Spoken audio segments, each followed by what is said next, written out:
Ladies and gentlemen, this is Joe Jin, movie so awesome. I am Joe. I am one Jin. We are here to talk about House of the Dragon, Season 2, Episode 6. Full spoilers ahead for the entire episode, the season. And also Game of Thrones. Every related IP ever. What's up, ZZ? What's up? Here we go. So we're taking another break episode here, which I actually enjoyed much more than I thought I would, because I thought the political intrigue and a lot of symbolism and a lot of character details of existing characters and new ones were fascinating to me.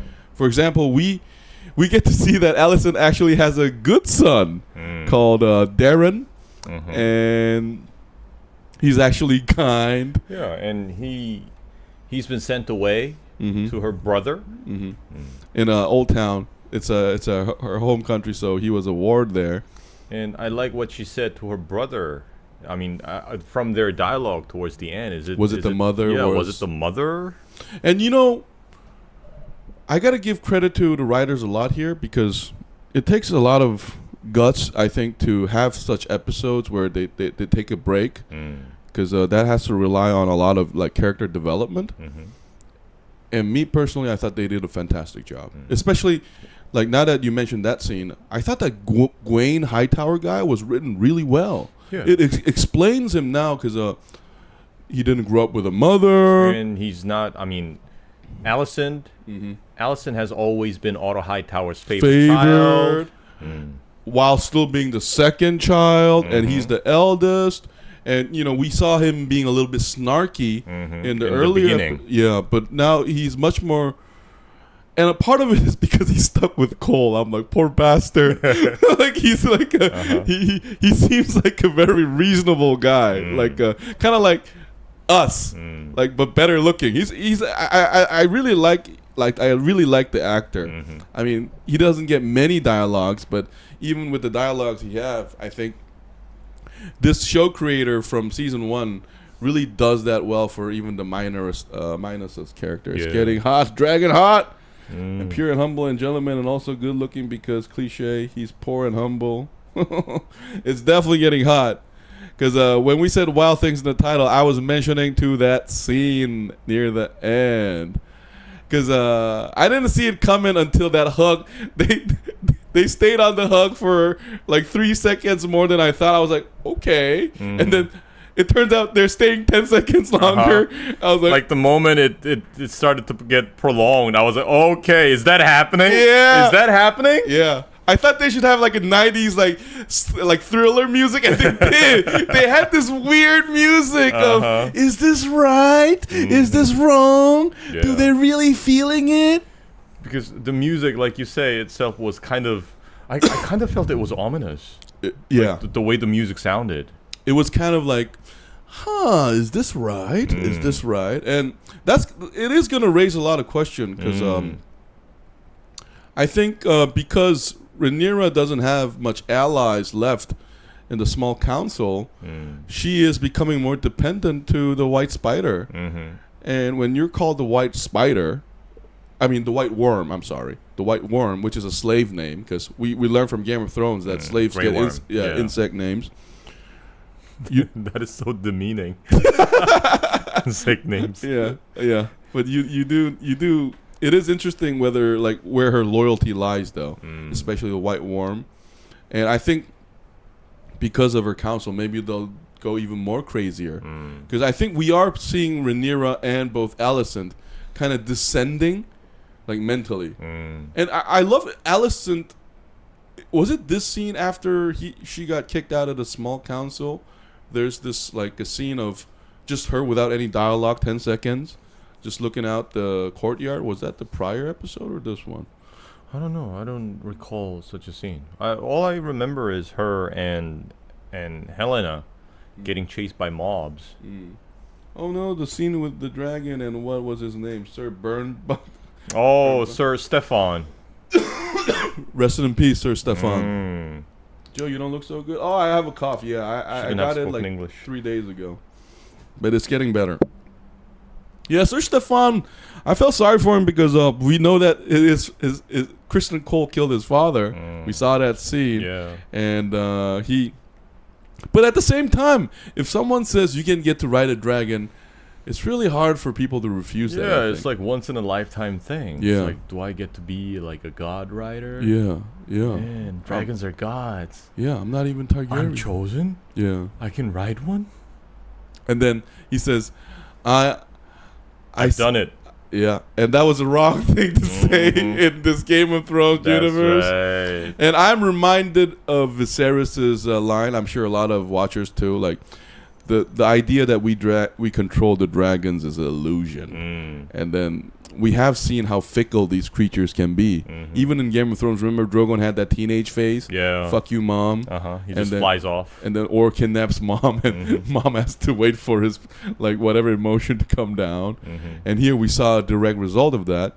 Not only do we see that, we realize that to dragons riders are like Pokemons. Go out and choose one. And then I choose you, Mr. Complaining about I want to be part of the Valaryon family. Like you thought you could hide here? Yeah. Bitch, ride me or die. There are no choices. Yeah. Yeah, no joke, but when you're coughing, I instantly imagine a cloud of old ashtray dust in there. No offense. None taken, ZZ. With this Dragon series you're talking about, do you think the live action of How to Train Your Dragon will be a good idea or bad idea? Huh. I think for children it might be a good idea.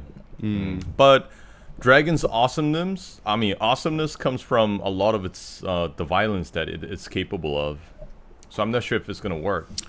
We already saw Smaug in The Hobbit. I think that's also like PG-13 or maybe PG, and that was awesome enough. But here in at least in House of the Dragon are intelligent and they have way of thinking that I guess are kind of like us, but also not. But they're not like Smaug, because Smaug is like he's fascinating because he's super intelligent, and he also speaks. Yeah, because he speaks English. He mentally taunts the Hobbit. Remember, like that makes it scarier. Thief. Yeah, yeah.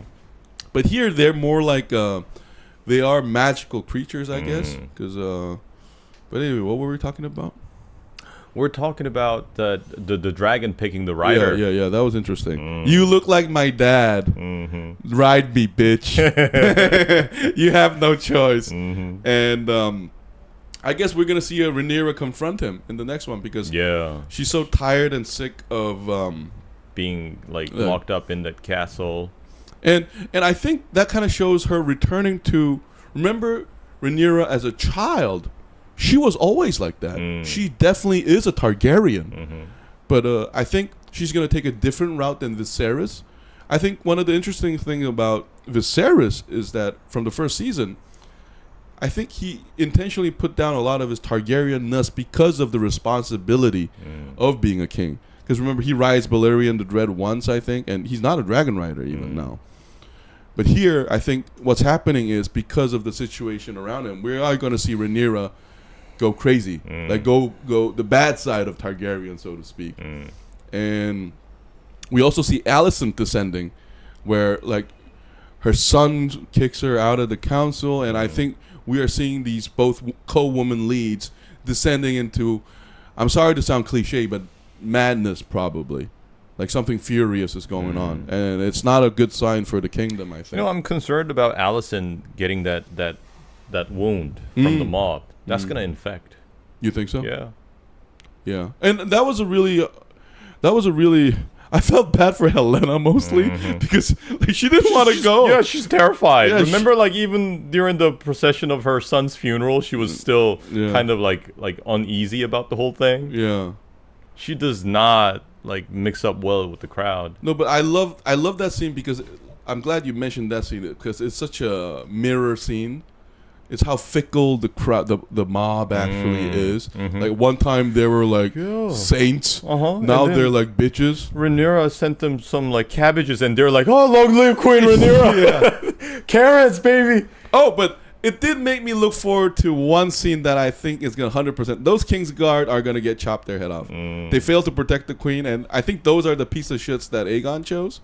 The ones losing the cool. So I think they're gonna, because I thought it was gonna happen this episode, but now they have I'm looking forward to Aemond like executing them. Yeah, because Aegon, I mean, they were his boys, so he was gonna be okay with it. But Aemond, I'm pretty sure he's like just waiting for this moment to happen. Waiting for excuse to kill them. He's gonna be like this. I love that his silent He'll be like.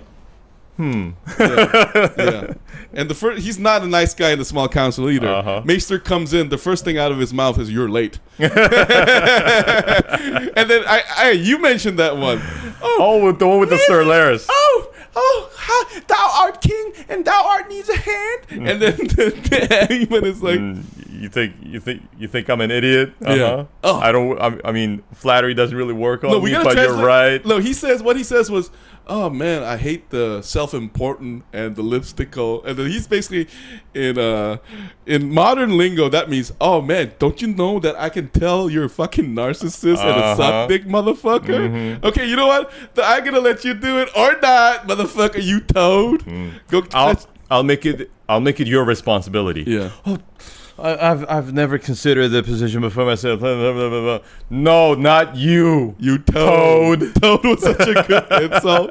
I mean, and then you know what's so funny? That basically made Laris go cry to Aegon and start talking about his life story. You know, because you know what's so funny though? That's probably like the first time anybody ever insulted Laris directly. That's right. Yeah. Hey, but. See, this is one of the reasons why I like this episode, because that you got to contrast that again with Damon, because because first of all, when I learned that Damon is still in Harrenhal in this episode, at the beginning I was not happy. Yeah, me too. I was like, he's still tripping, but this time I did like his tripping because Viserys was in it. Yeah. I mean, it gave me a lot of like Shakespeare vibes. You know, like the king weeping in the dream. Yeah, I mean, it's a big contrast to Aemond's character, because I think this is I think now that we've seen Viserys in the flashback and Grover Tully is finally dead, what I realized, One Jin, is we're never leaving Harrenhal with Damon in this season. So I gave up. So you know what, you can stay there and keep tripping balls, because it was interesting, because we do get some confirmation, because Alicent Rivers is sort of a Black Widow, like poisoned. It's kind of hinted that Alys poisoned or killed Grover Tully. Probably, yeah. Because remember, she had told him to do nothing, and within 3 days something's gonna happen. Yeah. Or it was kind of weird also, Wonjin, because remember Simon Strong is our best medicine. Alicent, she went there, and then he kind of makes this weird face like he knows something. But what made that scene was Damon afterwards smiling and then breaking down to tears. It was such a... You know why that's important? Is because remember how last time we said, the biggest difference, like, Damon and Aemond is their relationship with their older brother. Because Viserys, despite Damon not being emotionally available for Viserys, he was always there for Damon. Yeah, that's right. Like a true big brother. Yeah. Remember, because this scene, this episode made me reminded of in the season 1. I think it's the first episode actually. There's a small council meeting, and people insinuate that Damon might kill the king, and Viserys laugh. He's like, "You think he wants yes ambition, but does he have like he doesn't have the patience to be king?" And like that.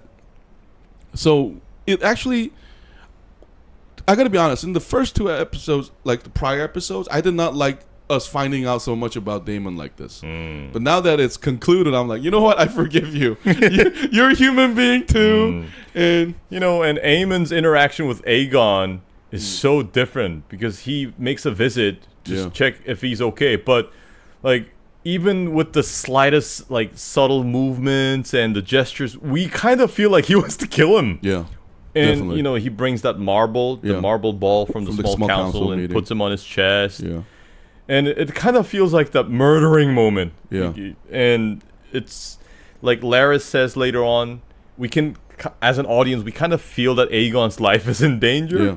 And Aegon's face acting was great. Yeah. You can tell he's scared. Like, okay, now I see you. And his first question is, what do you remember? Yeah. Yeah. Yeah. And he says, nothing. And what's interesting is Aegon, Aegon is definitely not Joffrey. Because I think he is going to heed Laris' advice now. And the fact that he's not dead, I think he is going to... I think the story is hinting that... Because I think Aemond is pushing himself to danger. Aemond, Aemond. because of his hubris, he's going to be killed. Mm-hmm. And I'm pretty sure to make it right, Damon has to kill him. Yeah. Damon's going to kill him. Aegon's going to be king again. He's going to kill Rhaenyra. No. Yeah. I mean... Technically, Aemond is not king. He's regent. So Aegon is still king, except now it opens the door for him to do machinations to return back to the throne, maybe as a more competent leader now. And because... and I'm pretty sure Aemond's death is also going to be Aegon's responsibility as well. Joe, because he's going to have a hand in his own brother's death. Oh, sorry. Joe, did you ever give your dog those dental things you buy from supermarket for your dog's teeth? Yeah, of course. I always gave him dental gum to keep his teeth white. I should have took that advice by myself. I used to have a dog. Yes, I told this to chat once. So anyway, yeah. So that made me very sympathetic towards Aegon, and even I even like Alicent's visit. It goes to show the power of love. I'm gonna sound cliche, but Viserys was such a great king. Like he could put everybody on check, and I think Damon could have turned a lot different if his brother was anybody else. I don't know who said it in this episode, but it's very different because, like somebody said, Viserys didn't want to be king, but he had to. He took it as a responsibility. He had to take that responsibility, and that's what made him a great king. Yeah, no, somebody said that was the witch. Oh, she said Alys, that to Damon, right. And that made me weird because how the fuck do you know that woman? Like She's a witch. She knows everything. Yeah. And remember in the prior episode, she called herself a barn wolf, and an owl actually arriving in her arm. That was badass. I was like, what? She's like that Mongol warrior style. So that made me think she was a warg. Like, remember in Game of Thrones, the Starks? What was it? Bran. Yeah. Right, Bran. I think all the Stark Trojans can warg. They have to find that talent, but it made me think she might be a warg. She might be able to, like, go inside the heads of animals. And that would be interesting if we can see more of that. Because one thing I was disappointed around the near of the Game of Thrones was they explain less and less about what the fuck is all these signs and who are the forest people. That was really never answered. Yeah, so I wish the reason why they put those corpses in that weird shape and everything. So I do hope like we get more explanation of the world. And Rhaena is definitely gonna get a dragon. Rhaena is finally gonna get because that's a hugely hinted at now. I thought that was Seasmoke, but turns out it's probably some other dragon. Yeah, but I think that's a strong hint that next episode, I think, probably before the finale, she's going to get a dragon. Because she's touching the dragon toy, and I think Rhaena is underestimated. And I think anybody with Damon and Lena's DNA cannot be underestimated. Because those two, remember that scene with them riding Vagar and Caraxes? And Lena's like... That's such a power display. Yeah, like they were the power couple, basically, of Pentos. So I definitely like those characters. Yeah. And what else? And what else is important? Oh, but what's going to be interesting is now that Seasmoke chose Adam, I think it's gonna have two things that are gonna happen. Seasmoke will be forced to recognize his bastard's kids, because that confirms their Targaryen ancestry. Valaryon. Because Adam wrote it, that means your brother is also Targaryen by default. So where did that come from? Oh wait, look at you guys in Seasmoke. You guys look just like each other. Is this a coincidence? That's number one. Number two is Rhaenyra is gonna look at that and say, see, my son's idea actually works. Let's go crazy. And they're going to start, like, doing more auditions for the dragons now. Yeah. Like, they know now it works. And I think that might force Aemond to come out of King's Landing because he's very impatient. He's very Damon-esque in that part, and I think he's just waiting for an excuse to write Vhagar out. Yeah, I think even in this episode, he said himself that he needs to like handle his uncle himself. Yeah, it's his obsession. Yeah, like it's so funny. His narcissism works like that. Like I think we talked about this in the last podcast. Yeah, you are me, I am you. There can only be one me. So it's that logic. 1 plus 1 is 2. Therefore minus 1. 1 being me. Yeah, and I think Damon.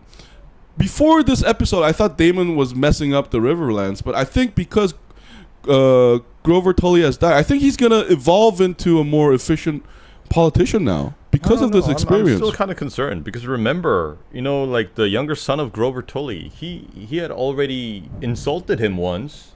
How did he insult him? Remember, he said, "Then you are of like no use for me."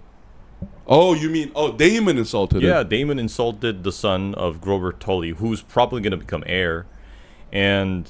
No, he's gonna be not heir anymore. He's gonna become the Lord Paramount. And then he's still tripping, and now he pretended that he didn't need help. Now he clearly asked for help to Alys, which means that he's gonna be like Stannis Baratheon, being making his decisions based on what's that witch lady?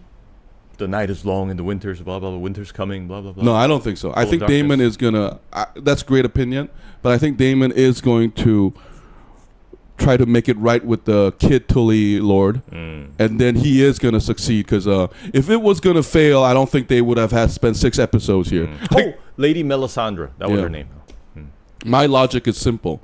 If this was going to get, like, in the end, Harrenhal plan is going to fail, they would have showed us success first and then failure. But given how he fucked up so many times, and we finally see him in humble pie, I think he's going to succeed. It's really weird because throughout the 6 episodes, I don't think he's making any progress. So next episode, I think he will succeed in collecting the host, and that will endanger the Lannisters' army coming, which will force Vaemond to come out to assist them because they have to fight the river run. And Aemond was pissed off because like, how dare you summon me? Yeah, little piece of shit. Yeah. So I think because the river row. They're 40,000 strong, and in the prior episode, remember, that's the biggest army in the river run, and they have a dragon. So without Sunfire, there's only Vhagar to come. I forget. Darren might have a dragon too. So either it's going to be Aemond coming or Darren from Old Town coming to. They have to help the Lannister host, or else they cannot face the Rivermen.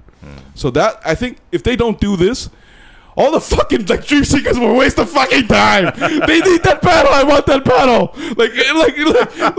So my logic is different. Couldn't go anywhere. Yeah. What the fuck was this all for? If you couldn't even get an army, like he's not gonna go back to Rhaenyra. Rhaenyra's gonna slap him. You useless piece of shit. You lose to me in a wife and husband fight, and then I wasted 5 episodes on an acid trip.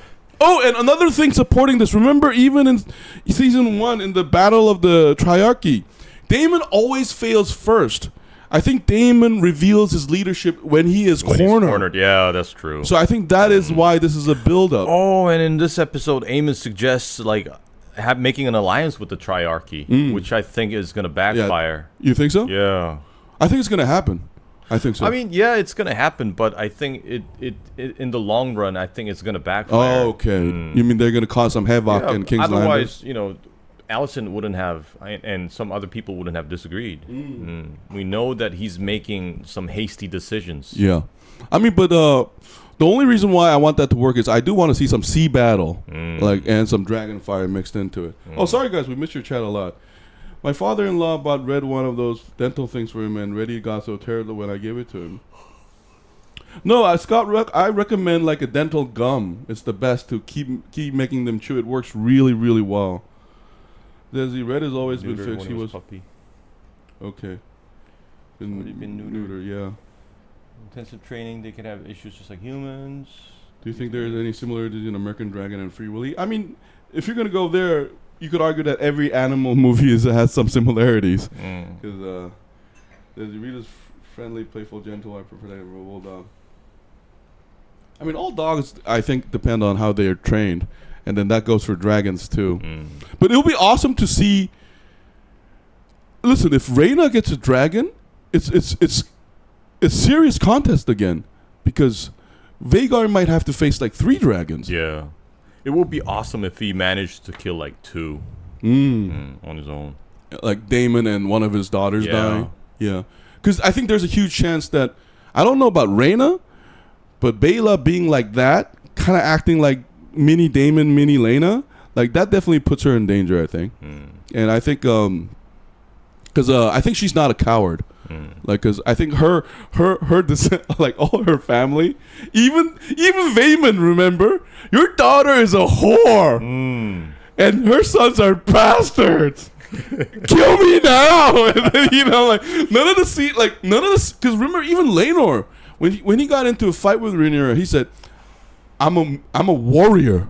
Because I think they just have that battle DNA. Like, I'm not scared of you. Like, I may be like, he's like the most like baddest gay man ever. You remember riding down Seasmoke?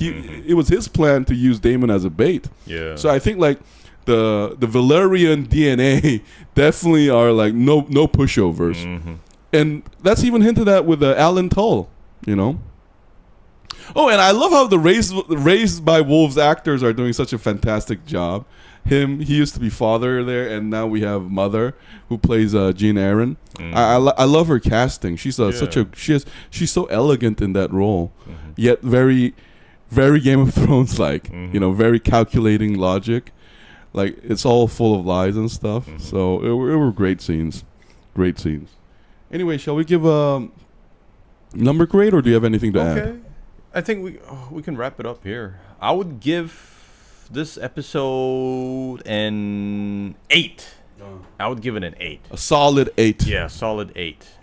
Because I would have given it more if it had more dragon action, but yeah, it was good enough. Like you said, at first I was kind of disappointed by like the tripping sequence again and no dragon, but it did have enough like political intrigue and some character developments, so that was good. I think what contrasts House of the Dragon post episode 4 from the first 3 episodes is I do feel like there is progress. Like the story is really moving forward, even when it is moment like this. Oh, and I kind of wonder, where is Otto Hightower? Because nobody seems to be able to like stay in touch with him. So he must be up to something. So that would be interesting. I think that will be revealed around the next episode or next. And that will be interesting too, because Otto might be a little bit too arrogant for his own good, but he is like Aemond says, his dedication to the family is basically, and like Alicent said, like he's a statesman. He does think big. He has a wide view of the world. So now that you mentioned that, not just Otto Hightower, but I would love to see some Northmen or some other factions arrive, because when the Lannister army came, I hope they do use those lions and they were not just for show. I do want to see. It'll be funny if the lions go loose and the dragons just come knock them out like a cat. No, just eat them. Yeah, like oh, my snack. Yo, what the? Why? Who brought those? Oh shit. Yeah. There were no sheep, but I got a lion here. Yo, I haven't had lions in years. Let's go at him. Like Seasmoke is basically leading him down. Yeah. Okay, I'll give it an 8.5. I kind of liked it. Oh, really? Yeah, me too. 5 points for Sir's fried tomato. Yeah, that was my favorite. I mean, potato. Oh man, and that dragon handler, like slitting his own throat. He knows what he was doing. Yeah, like he was a professional. He was well prepared. Yeah, he knew what was up. All the eyes up in this tower. Oh shit, the wild movie thing, Darkest Age. I give it 8.5 too, because I actually love the fact that Rhaenyra and White Worms are lovers. I think that just adds more chaos to it, because you remember that French term, like, two crazy people in love. What was that? Fondue Madou or whatever. Like, I think that's gonna happen. Like, cause I think while their alliance in the beginning has been fruitful to cause rebellion in King's Landing and all that, I think it's gonna be ultimately Rhaenyra's demise, because I think she's just gonna become more unhinged. Like, cause I mean, at first it's gonna start off as her showing her Targaryen side, but if Damon and Aemond proves anything, no one likes like a bloodthirsty leader. First they ask you to be bloodthirsty, and then they're like, stop. And then they decide to kill you and make a new king. And so it goes. So I give it an 8.5 too. Because of, I like that idea. And it makes sense because Targaryens, it's been hinted at with their pictures. Remember, they love weird sex and all that. I mean, they already love incest, so I guess like they have this Roman thing going on, I guess, as long as you're on top. Yeah, so I give it an 8.5. But anyway, guys, we're going to take a short break and come back to do a Let's Talk session for Scott Walker. We'll think about what we can talk about during our break. This has been Joe Jin Movie So Awesome. I'm Joe. I'm one Jin. We'll see you guys in a bit. Bye. Bye. Attract the old guys to watch it. Come on, Zezzy. I thought it was a story device. Boo! Do you see any similarities between Free Willy, How to Train Your Dragon, which they could do a sequel? I don't know. I think Free Willy and Train Your Dragon are kind of different because Free Willy's like literally trying to free him, but like Train Your Dragon is like the opposite of freeing the dragon. It used to be a free dragon. Now you train it and make it your bitch. So I think it's they're the opposites.